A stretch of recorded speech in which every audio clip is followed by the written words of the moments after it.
it's going to stop. A Milwaukee judge unloads I'm not dumb enough to allow this to go on forever. on the state's largest school district. I never in a million years thought that they could just break the law.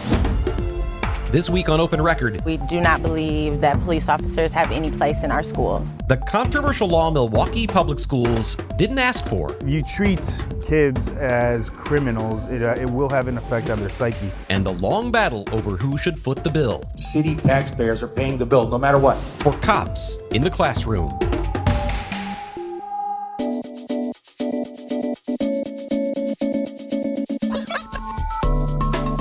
From the FOX6 studios, this is Open Record. I'm Bryan Polcyn, and I am here with Sarah Smith, our executive producer. Welcome, Sarah. Hello. Hi. And we are joined by FOX6 political reporter Jason Calvi. Welcome back to Open Record. Thanks for having me on. We are recording this episode on Wednesday, February 19th, 2025. As we record, the city of Milwaukee and Milwaukee Public School District have 8 days left to get 25 sworn police officers into schools or face possible sanctions and contempt of court. It's already been, I wrote 19 months, it's actually been 20 months, a year and 8 months since Governor Evers signed legislation that included the mandate for school resource officers. This week, we'll explain how we got here, why school officials say they're stuck with a law they never wanted, why a school district parent went to court to force their hand, and what happens next. We'll dive into all of that right after this. Welcome back to Open Record. So 20 months ago, June of 2023, Governor Evers signs a bill giving the city of Milwaukee the ability to levy a sales tax. It's one city leaders said they desperately needed to head off a fiscal cliff due to mounting pension costs. But Republicans in the state legislature said, before you get that, we've got some strings attached. And that included a requirement that Milwaukee Public Schools bring school resource officers back into their buildings. Jason, MPS has had school resource officers before, so let's go back. They had them, they got rid of them. Why did they get rid of them in the first place? There was a big push. There was a group of young students, leaders, igniting transformation, LIT, and they had pushed to have the school resource officers removed from the campus.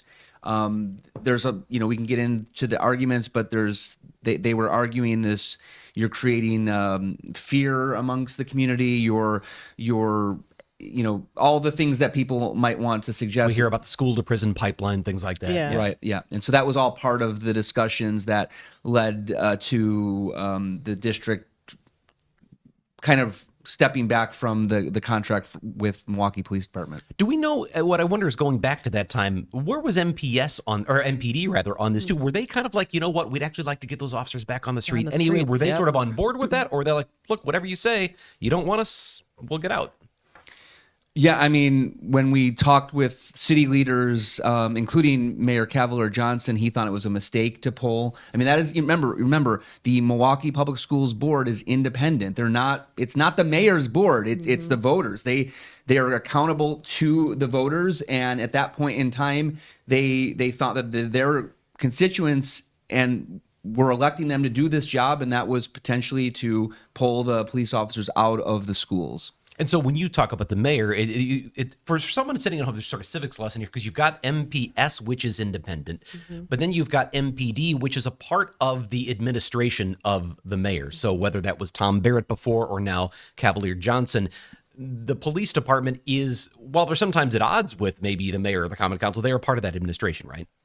Right. I mean, the Fire and Police Commission hires the police chief, so it's not the job of the mayor to hire or fire the police chief. It's the Fire and Police Commission that does that, but those appointees come through. So yeah, there's an overlap with administration here. I feel like there's a whole flow chart I of was gonna power say, here. It's almost like you need the Venn diagram. Yeah, it plays into some of what happens with this, because there's you end up with a city entity like MPS, even though it's independent and has a school board, fighting with a city entity, which is the mayor's office, which is talking about officers from the police department, which have the fire. And so there's all of these moving parts that make this really complicated. Now, I want to go back because, as I said, this was a law that passed in 2023. The deadline in that law was that they had to have these 25 officers in place by January 1st of 2024. And some people have heard that recently and thought, oh, January 1st, that was just, a little while. No, that was a year and 2 months ago. Right. Or almost 2 full months ago. So this is like nearly 14 months ago now. At the time, people started asking, well, the deadline passed, what are you doing? And MPS came out and said, oh, well, we've been sending people out to sort of observe what other people are doing. What can you tell us what was going on with that? Right. So, I mean, the law was passed in the summer of 2023. The governor signed it. This was a bipartisan bill signed, passed by the Republican legislature, signed by the Democratic governor. It was part of those long negotiations to boost shared revenue, to allow Milwaukee to have that sales tax. This was something that the city had been asking for a long time. It went back as far as Mayor Barrett, and then Mayor Cavalier-Johnson was one negotiating on this particular bill. And part of that was the strings, as you mentioned, Brian, that Republicans added to that, including no taxpayer money going to the streetcar. Basically killed the future of the streetcar, at least for the time being, because they can't use those local taxes. That was one string. That was one string. Another string was this issue of the school resource officers, right? So even though the school board, pulled the officers out and stopped the contract with MPD, finally ended the contract in 2020, then the Republican legislators put this into the bill. You have to bring them back. And they gave them from June of 2023, which when this law was signed by the governor, to January. So how many months is that? That's 6 months. I mean, this is six in a few weeks. Yeah, maybe, so right? 6 months to implement the school resource officers, to get them trained. The law from the state says that all 25 school resource officers are to do specific training. It lays it out there. It's a week. It's 40 hours training from the National Association of School Resource Officers. They go around the whole country and they do these trainings for school resource officers. So it was in the law. They have to go through that training, and you have 6 months, 7 months to implement it by January 1st, 2024. That day comes around. No police officers, none of them. There's no 25 officers going through the training as well. And then we kept asking the whole year of 2024, what's going on here? What's going on here? What's going on here? And both sides kept saying, well, we're continuing. We're working on it. We're working on it. We're working on it. We're working on it. And finally, in the fall of 2024, 6, 7, 8 months after the officers were supposed to be in the classrooms again, a parent sued with this law firm, the Wisconsin Institute for Law and Liberty, a conservative law firm that sued. And we'll hear a little bit more about that later. But pretty much the negotiations were all about the funding. Who is going to pay for it? Because the state law, Act 12, it does mention a little bit about who's going to pay for it, but it doesn't specifically lay out the percentages or things like that. That's been a big fight for the last 6, 7, 8 months, city and the school board, as far as who's going to pay for it. Because how no much one you just pay. has money coming out of their ears or anything like that. Can we just back up one quick second on school resource officers? I know it's a term we throw around a lot, and we just kind of maybe assume that everyone knows what a school resource officer is. Are these armed police officers that are in the schools? Right. These are police officers or Milwaukee. In this situation, it'd be Police sworn, have a badge, the whole thing, right? These aren't like community officer, junior. These are not security guards. Yeah. Because Milwaukee Public Schools does have its own force of security guards. These would be MPD, Milwaukee Police Department, police officers, badge, gun, etc., in the classroom, in the schools. And they are there to maintain the peace in case something, disruption were to happen? Right, and they would go on and say there's a lot more than that. I mean, they would say that their role is to be a model, an example, and a trusted adult that then they build that relationship. Yeah. Even if you had them in the middle schools, or you can build that relationship over the years of the time that the child is in school. Build that relationship to have that trust between a police officer, a positive role model. Correct. Yeah. That's the way that the school resource officers I've interviewed would present their job description as. And some would say as a deterrent, like you've got a police officer on site, it's a deterrent to the fight in the hallway or the driving around the lawn with your car. Right. Others would say the symbol of them being there is in fact a sign that you need to be watched by police and you're the kind of people who can't be trusted. So there's that push and pull on those things. One thing that stands out to me in the whole long delay here, and the judge, we're going to talk more about the hearing from Monday, but Judge Borowski, in a pretty remarkable hearing, really seized upon this. It wasn't just that it was taking them a long time to figure this out. It was that you had school board members, the vice president of the school board, who was actually making comments at a Milwaukee Press Club luncheon where she's saying effectively, I don't really want this law. We want to focus on a restorative justice. And there's a journalist there who asks, well, is the state going to let you do that? And she says, I don't know, the deadline's already passed, and laughs about it. And Judge Borowski really seized upon how he was upset by that, and it played into his decision. But you get the sense that it wasn't just a matter of negotiating cost, that there was more to this, right? That the school district essentially got saddled with a law that they weren't a part of negotiating and they never wanted in the first place. Right, and they had even now the it's school board had implement. even pulled the police officers out. 2020 was the end of that contract, but there were steps earlier as well to pull those police officers out of the school buildings. That was their decision. Their elected official. They set the policies, procedures for the district, and they said no more school resource officers. And now all of a sudden, state law comes in and says, nope, you have to bring them back. And I think that's the politics here are really interesting because it was Mayor Johnson who was, when he started reaching out to Republican lawmakers trying to sort of mend a gap that had existed between the city. Tom Barrett ran against then Governor Walker, and there was a lot of animosity between the Republicans controlling the legislature and the city of Milwaukee. He went to mend fences because they needed money. They needed to stave off this fiscal cliff.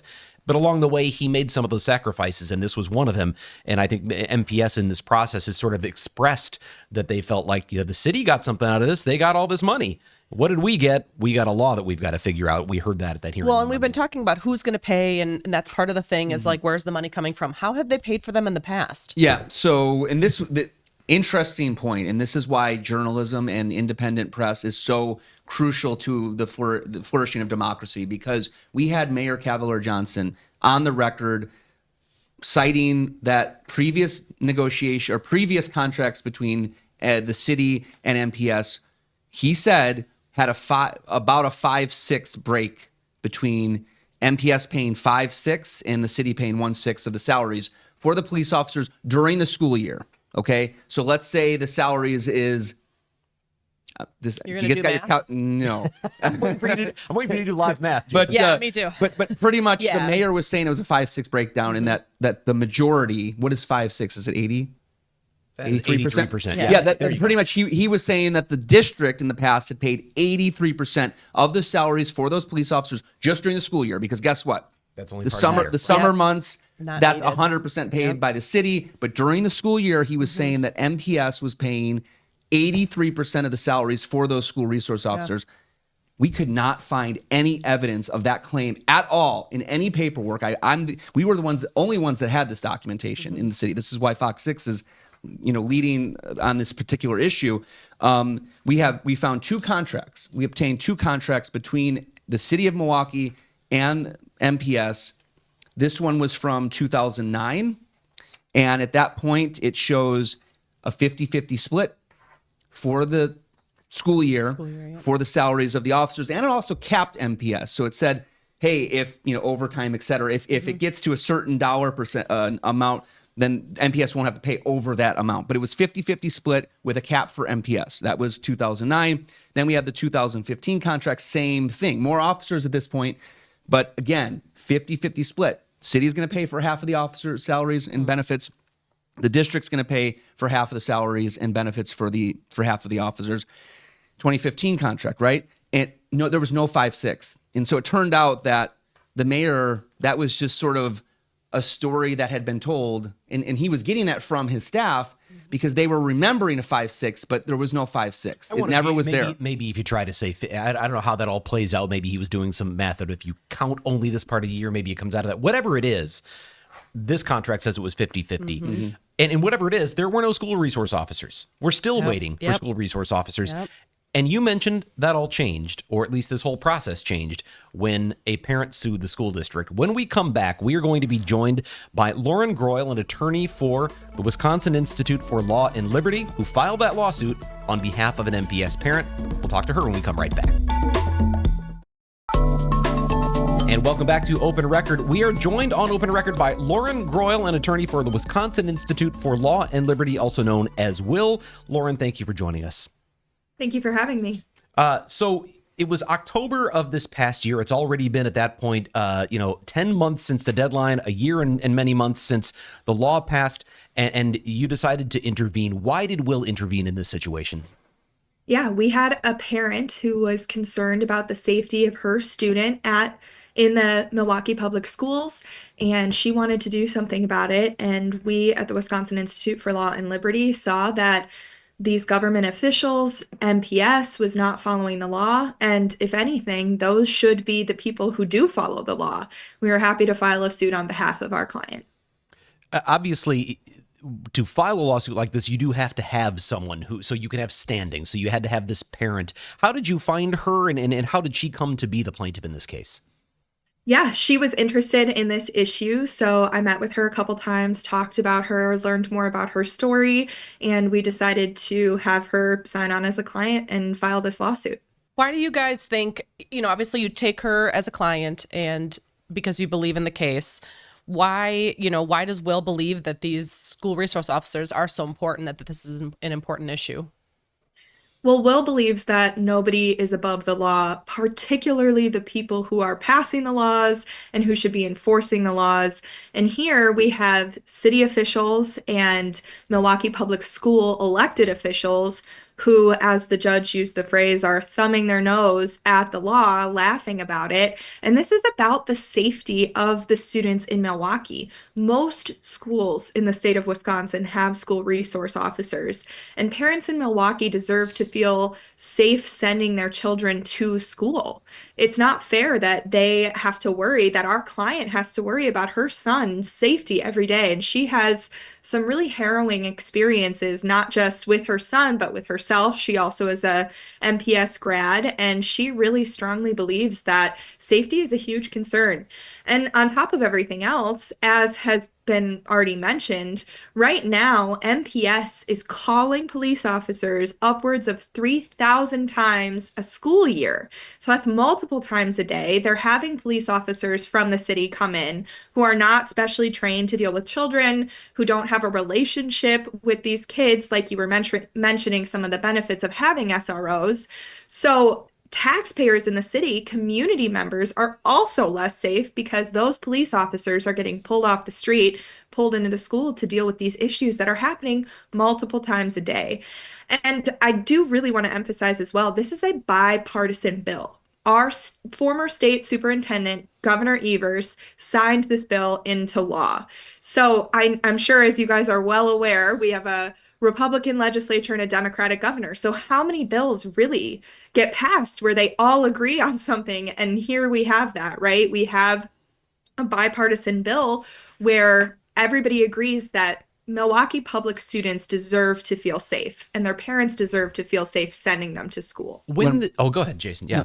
Go ahead. No, I just wanted to say, when this bill was passed, I think about if the legislature passes a bill and the governor signs a bill that says you can't go faster than 70 miles an hour on the freeway, and I go 80 miles an hour on the freeway, a police officer can pull me over and enforce that law. In this case, they say you have to have 25 SROs by January 1st of 2024, and then they don't. And then what? And I think for a long time, we were all asking, well, can they do anything about this? And is there any enforcement mechanism? Was the law itself deficient in not really setting up any sort of penalty for just simply ignoring the deadline? There are legal mechanisms in place, and actually we utilized one of them that compels public officials to follow the laws. That's what a writ of mandamus is. That's what we filed back in October, was an application for an alternative writ of mandamus. And again, just a fancy way of saying we want the court to force public officials to follow the law. So that's the enforcement mechanism that we went with.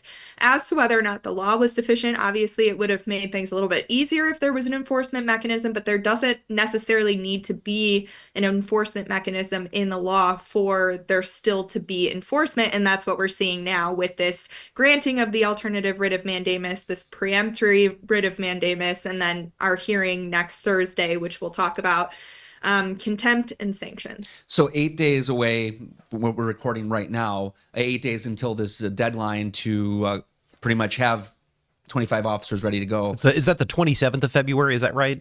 Yeah. Okay. So if you're listening to this or you're seeing this on Friday, Saturday, Sunday, then it's the 27th is the deadline, right? So now, Act 12 doesn't have an enforcement mechanism in there, but you've filed the lawsuit, the judge is siding with you. So if MPS and the city don't have an agreement in place by that deadline in 8 days, then the judge is going to have the option to lay out penalties, right? So he can do things like sanctions as well as hold them in contempt, and that would have steep fines, right? Potentially.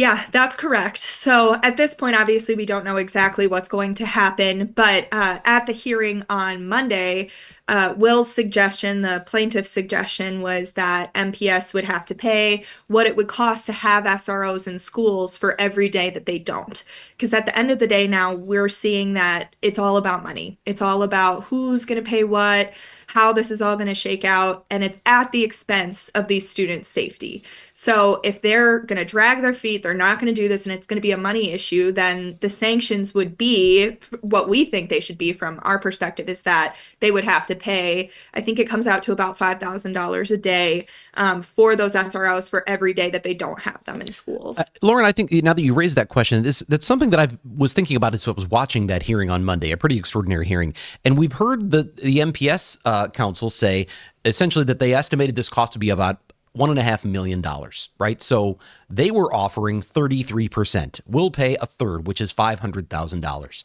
The city said, we're not budging. We want you to pay half. That would be $750,000. I'm doing some quick math. The difference between the two is $250,000. I find that a really interesting number because it's a real nice round number, 250,000 for a school district that just got 250 million in a referendum. They're having this long drawn out debate over $250,000. And it makes me wonder, is this really about money, or was that a mechanism for stalling here? Yeah, I will say that just this past budget for MPS, over the summer, they approved it in July of 2024, had a $17 million school safety budget. So their entire budget isn't $17 million. This is just for school safety, $17 million. And here we are arguing over pennies on a dollar in comparison, to how much money that they're spending. And I do personally believe that there's probably some ideological debate going on here. They held a listening session in October of 2022 where basically a bunch of LIT students, that organization that you mentioned earlier, came and advocated against having SROs in schools. Again, that's 10 months after they already needed to, as required by law. But I do think that there could be some ideological things going on there, especially from the school board of directors, particularly. Is that why, in particular, your lawsuit originally just challenged the school district? The judge then, added the city onto this lawsuit, I think maybe as a surprise to you, but was that why you just targeted this lawsuit to the school board and not to the city? We chose to just have the complaint name the city or the school district instead of the school district and the city, because the law says that the school board of a first-class city, which in Wisconsin is only Milwaukee, so Milwaukee Board of School Directors shall have not fewer than 25 SROs in schools by January 1st, 2024. It doesn't say the school and the city. And the only time that the city's mentioned at all in the section of the statute that talks about SROs is it says the city and the school district shall agree to an apportionment of costs. Well, as has been discussed at length in these hearings, what an apportionment of cost means is up for debate. Obviously, a lot of school districts in Wisconsin handle it differently. Sometimes the police cover it entirely. Sometimes the school district covers it entirely. Sometimes it's some combination of the two. But here, it doesn't say that the city actually has to pay anything in the statute. It just says they shall agree to an apportionment of costs. And I think Judge Borowski just wanted to end that debate. I made the point in the hearing, we can't stay in this negotiation phase forever. And this is really where we've been since July of 2023, when the city of Milwaukee decided to pass the increase in sales tax and bring about this part of the law. So what happens next? I mean, as we sit here talking on Wednesday morning, February 19th, we don't know what's going to happen over the next 8 days. Do you think it's realistic that MPS is going to have these officers in schools, or are you fully prepared to have this sanctions and contempt hearing on the 27th? We're hopeful, for the sake of students and for the sake of safety in schools, that MPS will follow the law finally and have SROs in schools by next Thursday, the 27th. That's what we wanted all along, was for the safety of the schools to be the priority here. So obviously, we're really, really hopeful that they will get that done. We'll be prepared to advocate for what's best for students in Milwaukee and parents and taxpayers at that next hearing.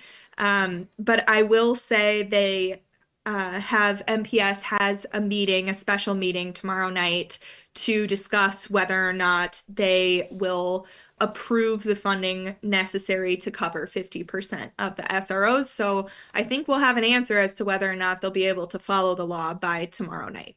All right. Lauren Groyle with Wisconsin Institute for Law and Liberty. Thank you so much for joining us here on Open Record. Thank you for having me. I do want to point out we did invite Milwaukee Public Schools to and members of the Milwaukee School Board of Directors to appear here on Open Record for this episode. They acknowledged our request. They said they were looking into it. Ultimately did not respond to provide anyone to be here. In the meantime, we have been hearing from many of you at how you feel about all of this, and we're going to talk about some of that right after the break. Welcome back to Open Record. Again, I want to clarify, we did invite MPS to come on this podcast. They didn't provide anyone for us to be here today. So instead, I want to real quickly just, what are some of the major points you heard from MPS on this, Jason? Why have they still not put school resource officers in 20 months after this law was passed and 14 months after their deadline? I mean, I know we heard from the lawyer there that there's some ideological issues. Remember, there was this pushback from the student organization that really did not want the school resource officers. They pushed for many years and finally were successful in having those MPD officers removed from MPS. The final contract was ended in 2020 and earlier than that as well, bringing the officers out of the school. So that was a long fought push from activist group, and they did not want to see those officers come back. So there's the ideological issue, but then there's also this funding issue because Act 12 says, and we just heard this, but I want to repeat it, it doesn't clearly lay out who's paying for these school resource officers. We're talking about $1.5 million. Now, when you do the math, you're like, well, that's comes out to like, no, it's because it's just for the school year. How many days are we in session? 10 months of the year, 5 days of the week. So when you're looking at it, it's just the salaries you're talking about for the school year. The city handles 100% of the salaries when the officers are not in the school program. So the question was who's going to pay for it. Act 12 pretty much just says the city and the district will agree, quote, to an apportionment of the costs of meeting the requirements. I like that. The city and the school district will agree. Yep. Wrong. Well, You're wrong. debatable. So now the judge comes in and says, no, this has gone on far too long. January 1st, 2024 is a year and almost 2 months later. So no, that's it. Now, as we just heard, there's the threat of fines, and very large fines potentially, if they don't have this agreement in place in 8 days. Now, when you look at the law, it says these officers have to go through training, specific training for 40 hours. But the judge said, well, they can be going through the training, but you guys just get the 24 officers in place, sign the deal, and come back to me next week. You know what I wondered, and I don't know if this is the case, because MPS was offering, like, we'll pay for the training, we just want to pay 33% of the salary. I do wonder, did MPS want to control the training? And I say this for this reason, because there is a focus on restorative justice at MPS. Did they want to make sure that these officers got some training in sort of, if you're going to be here, here's how we want you to approach these things? Was that a part of this at all? Do we know? Well, the law actually lays out where the training is coming from. So it's an independent organization that would be doing the training. It's called the National Association of School Resource Officers. We spoke to them. We asked them. We went through their curriculum to find out what exactly these officers would be trained to do in the schools. And when you have these agreements between the district and the police department and the city, there's going to be, the school district does have a say in, here's the policies for the school district, right? The officers are in the school district. They're going to be following the policies of MPS, MPD, as well as the training from the school resource officer organization. Now, we put a QR code up on our screen for some of these stories and had viewers kind of ask us. You have questions about this? What are your questions, Sarah? What do we have? Yeah, What I mean, we hear from even viewers? just looking from a handful of these, and the first two kind of were just what we were talking about. Paul from Milwaukee, Robin from Butler. They were both asking about, will they be properly trained on how to deal with, quote, problematic children and not handle them like they are, again, quote, common criminals. And so do you know anything about the national, and you said it was an independent agency that's training these officers. Do we know anything about how maybe this training is different than just here's training to be a police officer? Right. This is remember, everybody that's going to be going through this training program, they're already police officers. They may already be veteran officers who want to maybe get back and work community work or right something. Right, something like that. It might be might be kind of more competitive to hey, I really want to work with the young people at this point in my career. Wait, I'm sorry to cut you off. The SROs, are they in elementary all the way through high school? Well, is this focused on high schools? That is the question, right? Okay, Because the law, and we can get into that in a second, because I think some of our questions from the audience dealt with where are they going to go. So why don't I just jump into that? Oh, that's fine. Because when you hear the number 25, it does feel like this sort of magic number. Why 25? There's more than 25 and there are school so buildings. many schools in MPS. When I talked with the mayor about this and his staff, what I was told by his staff was originally Republicans wanted to have a school resource officer in every single MPS school. I don't have the number off the top of my head. I think it's 156, maybe. Somebody fact check me on that. It's more than 150. And so that is quite a huge amount of money and a number of resource officers in the schools. So the negotiations that I was told happened between the mayor and the Republican legislators. They wanted one in every school. They negotiated it down to 25. That was the agreement point. In 2015, this is the contract from 2015, there were 15 school resource officers in the district. 156 schools. I was right. Okay, so if you doing quick math again, 25 into 150, maybe not 156. That's 1/6, right? So did I just do that right? Yeah, I think that's right. So we're talking about now I got to do my 18%, something like that. Am I doing my math right? 18% of the schools would have school, but I'm guessing then. Which 18%, right? Which 25? Right. Is it? Are they looking at the calls for service? Calls? Yeah. So I'll get to that in a second. The 2015 agreement had 12 officers in the district. Now this new law requires 25 in the district. In the 2008 or 2009 agreement, the school resource officers at that point were 10. There were 10 school resource officers back in 2009. They were at just high schools. They were at Bradley Tech, Custer, Hamilton, Pulaski, and Vincent. So that's 5 high schools. 5 high schools in the district of the 156 schools. That's where they were back in 2009. That's one example. But the law does give some guidance on where these new 25 resource officers need to be. According to Act 12, which was signed by Governor Evers in 2023, the school district next year, the 2025-2026 school district, will be consulting data, stats that a new state law requires districts to be compiling right now as we speak. That's why they're not able to use it for this last school year, because the stats aren't compiled yet. But the next school year, they're to use these stats. The stats require every public high school in Wisconsin to compile stats on crimes on campus. That includes thefts, assaults, things like that. So they have to compile these stats. The state law says that when they're deciding where to place the officers next school year, they're to look at those stats in deciding where to place them. Do we know with these 25, once police do get them trained up and then they go into these schools, are they being pulled off of street assignments? I mean, does this mean that there are fewer officers on the street to respond to other crimes? Well, these were officers that were doing other duties. Now they're in the schools, but as we heard from... With the number of calls to schools. Right. The number more efficient. Right. And I did do an open records request to find how many calls were to MPS locations. And as we heard, it's thousands. Well, this is an issue that isn't over. I mean, we're going to still be talking about this. It's so, when we do these really topical things, and we know that this podcast is released on Thursday, the 20th, and it'll air on the broadcast on Sunday night. What would that be? The 22nd, 23rd? Yeah. I got to talk about math, trying to figure out the dates. Calendars. But we still don't know. The deadline of the 27th is when we'll find out if there is going to be a hearing on contempt, on sanctions, or if there will be there's officers. a new superintendent in place too. And so how does that all factor into, how this could all play out? Like if, obviously she's going to be involved in the new contract or a contract. So I don't know how that shakes out. Hey, let's just put it this way. MPS has been in the news a lot. lately Yeah. for a lot of different reasons. But we really appreciate having Lauren Groyle here from Wisconsin Institute for Law and Liberty. And of course, we're going to keep following this issue for Fox 6 News. Jason, thank you for all of your work on this story. We are going to take a break and go off the record right after this. And it is time for us to go off the record. This is the part of the podcast where we get a little more casual and have a little fun by answering a question for which we have done no preparation, except Sarah Smith has, because she has the question in front of her. Sure. This is Jason. I don't know that you were here a couple weeks ago.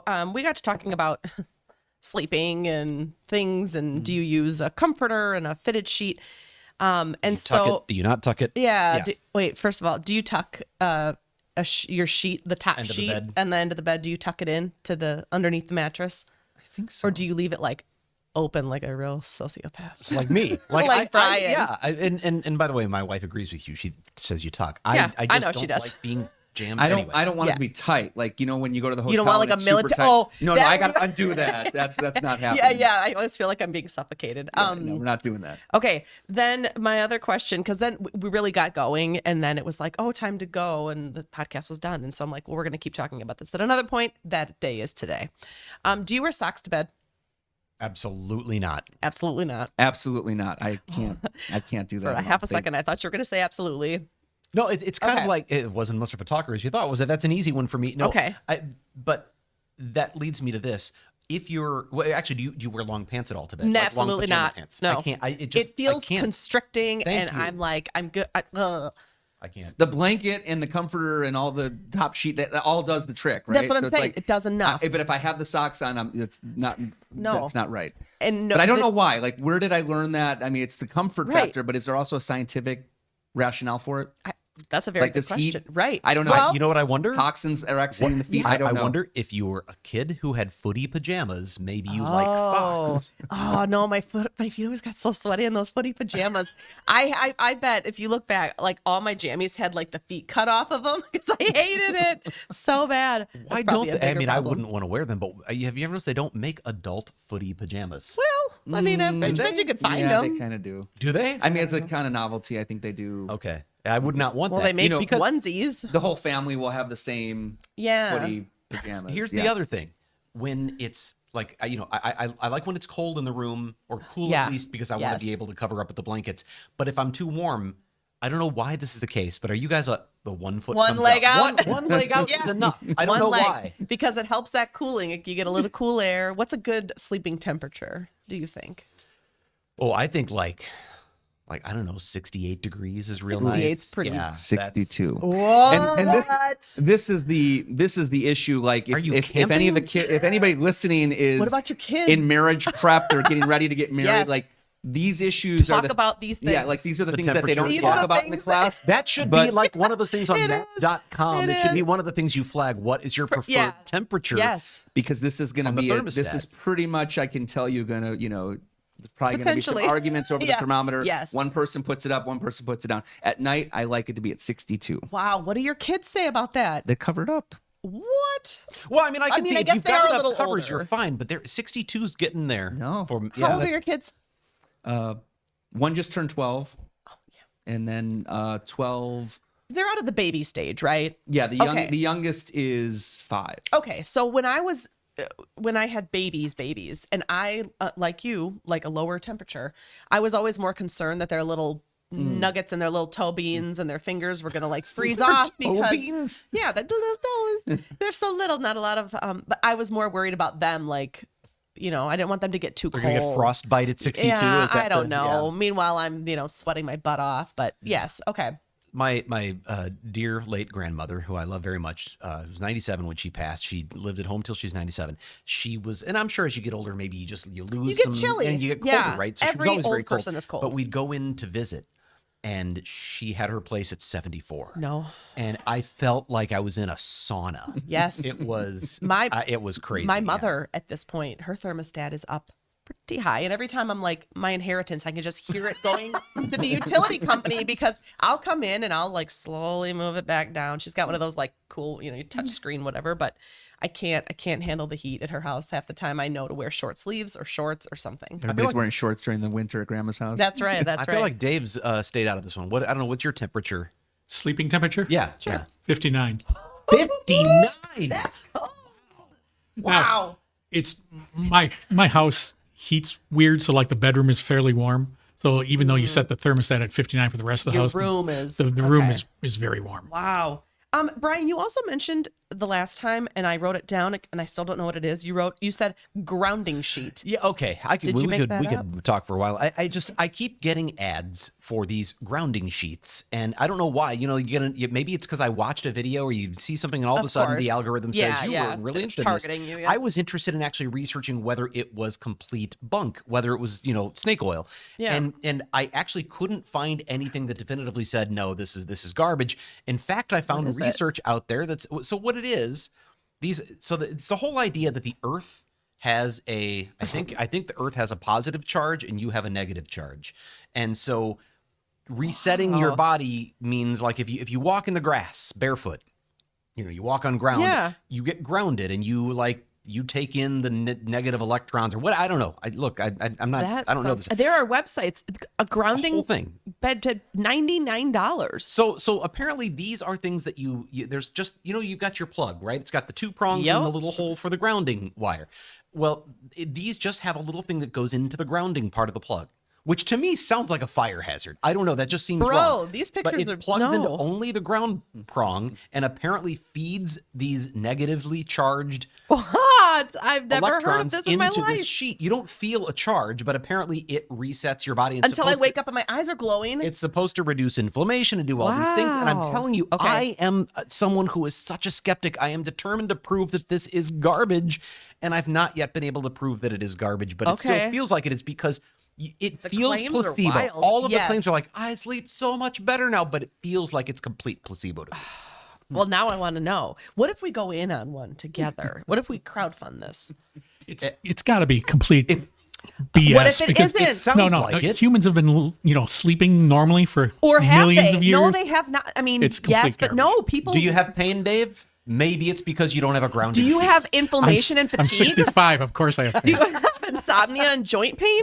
But people take sleeping pills. Like, clearly people aren't sleeping well. Like, there's more mental things going on now than ever.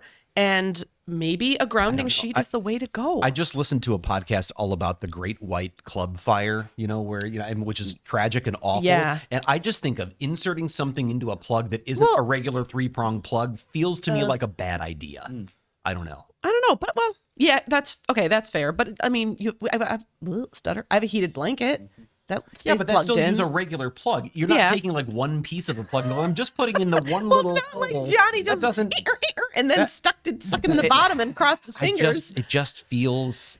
You're I don't right. know. I'm sure the people who There's make only these one things way are to like, figure we this need to out." go on open record and correct Brian as to why he's wrong. If you are really into grounding sheets, feel free to email us and let me know. yes. But I just don't.